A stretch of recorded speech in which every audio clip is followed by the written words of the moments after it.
The good, the bad, and the ugly. We're talking about all of it. No, I'm not a writer. Okay.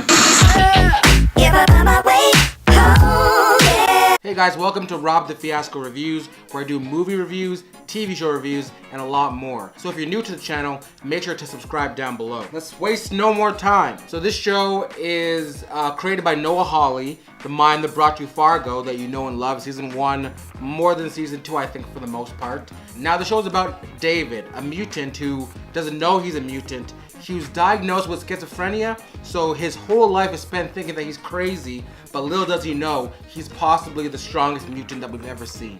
They don't touch on this too much in the show, but super nerds like myself will know. He's the son of Charles Xavier. If you don't know who that is, he's the bald guy in the wheelchair that you see in all the X-Men movies.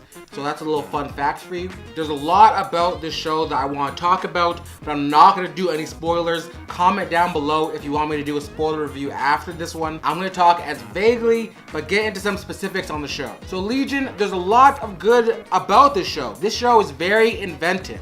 If you're looking for a superhero show that ends with a climax that's a big blue beam shooting into the sky, you're not going to see that. This is the first, I believe, this is the first attempt at a mutant show that doesn't really focus on mutants and their abilities, but more mutants and who they are as characters.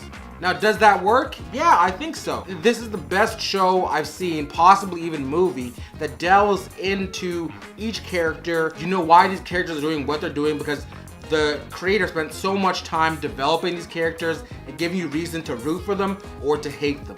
Another interesting aspect of the show is that it focuses on kind of looking inwards rather than outward. Usually when it comes to mutants, the common trope is that it's going to be us against them, the underdogs against the government. X-Men has always been a story about being an outsider. This show spends a lot of time kind of in the brain, both literally and actually, trying to find out who the main character is rather than having every episode be one group versus another group. And that's really interesting how they took it on. This show isn't perfect. I mean, now that they're trying to do kind of a new thing with superheroes, I don't know if this is everyone or just this creator individually, but comment down below. If you understood episode 1, comment down below and say that you got everything. Because to be honest, that first episode, I didn't know what I was watching. I didn't know if I liked it or if I didn't like it. And I kind of ended it and I didn't have an idea of what was going on exactly. One of the major issues with this show is that it spends a lot of time developing things and not a lot paying them off, and that just doesn't satisfy you as a viewer. You kind of want there to be a build up and then a payoff, and I don't really feel like the payoff is actually a payoff. From episode 1 just confused me. Episodes 2 to 6 were very intriguing. They kept me going. I finished the whole series, obviously.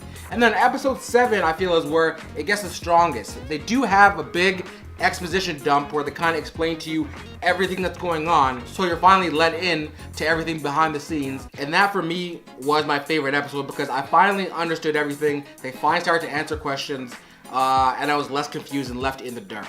The last episode, while it was a very good episode, it didn't really end off on a high note for me. It did leave me wanting more, but not in the good way 100%. It wasn't the strongest ending that it could have been. I heard that the show was renewed for a second season, so good for them, but hopefully the second season, there's more payoff and less just build up. Another thing that I didn't really like is the special effects. I'm not sure if they did the special effects purposely like this, but they are very bad. In the opening episode, there's this guy who has these powers and he's doing stuff. I wasn't a huge fan. Episode 6 also, they don't show a major set piece, but then you're brought into it afterwards, and the effects of that weren't the greatest. But other than that, I really thought the show was very strong. Aubrey Plaza, she killed it. I literally thought she was gonna be just a one-off character in the first episode, and then kind of where he leaves, that's the last that we see of her. But she is a mainstay in the show. She brings her A game. I know her from Parks and Rec. I didn't know she had this in her. I